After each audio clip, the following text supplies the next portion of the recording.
For Tottenham Hotspur it was more than just a win. It was retribution. It was for the Battle of the Bridge. It was for forcing Spurs out the Champions League, in 2012. It was for pinching Willian, Eden Hazard or Oscar. It was for the past 28 years.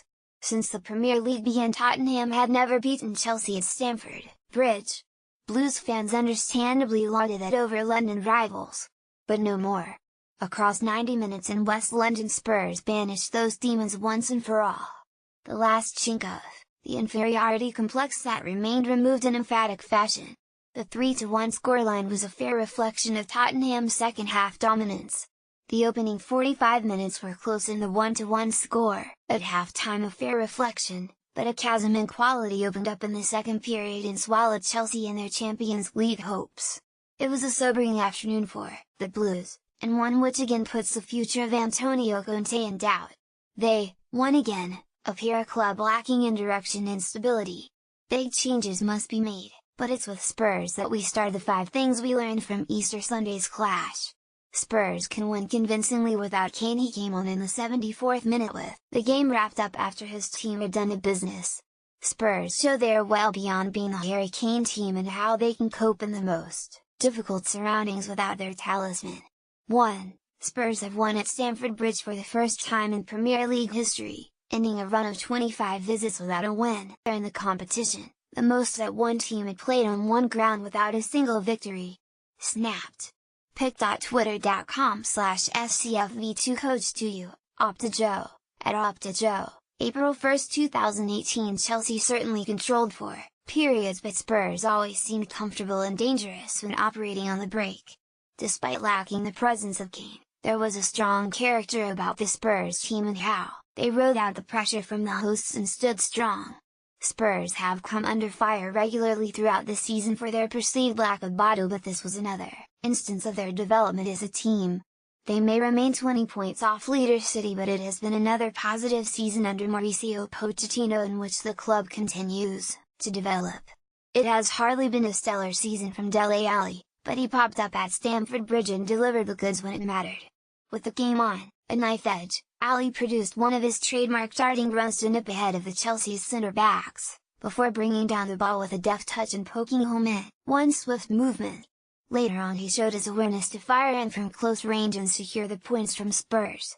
It was Alli's first brace since January 2017, which also happened to come against Chelsea, and it showed he still has the touch required in the big moments.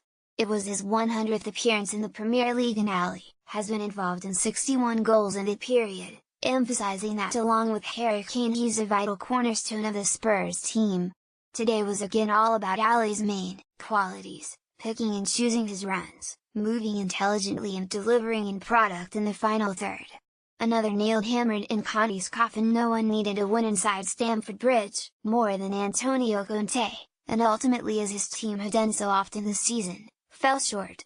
It was another nail rammed into the coffin of the Italian, who cut an isolated, hopeless figure over the course of the afternoon. Even his theater of the touchline was quelled somewhat as he was limited to a brief fist pump. 1. Chelsea have lost a Premier League home game after opening the scoring for the first time since April 1, 2017, when they lost 2-1 against Crystal Palace. Fools. pic.twitter.com/rjnh6lob6v, OptaJoe, at OptaJoe. April 1, 2018. Conte seems drained, and unable to change the course of a Chelsea season that has badly lost its way. With just 5 wins from 19 games in 2018, the team is not only lacking confidence but personality too. A decision on the Italian could have been made long ago, but it seems keeping him around has made matters worse at Chelsea. He will almost certainly leave at the end of the season, but it's torture somewhat for everyone involved that this story must roll on. Eden Hazard on the periphery again. Chelsea's generally poor form has unfortunately slithered into Eden Hazard's game, and the Belgian has suffered as a result.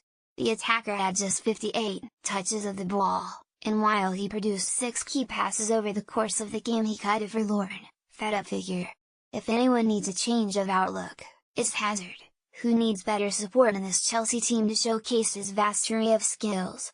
Hazard by no means had a bad game, but ultimately he needs to be surrounded by more talented players, and from there Chelsea can perhaps elevate themselves to another level.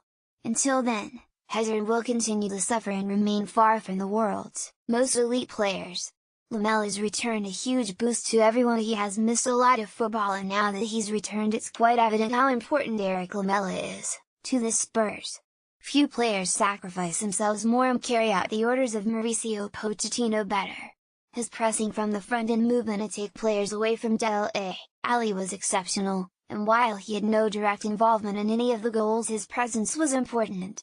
Lamela is an extremely intelligent player, and while a debate rages on over whether it's him or Son who should start, today show they can coexist. Pochettino's decision, however, to switch the two in the second half provided great reward. Click here to like Football Whispers on Facebook.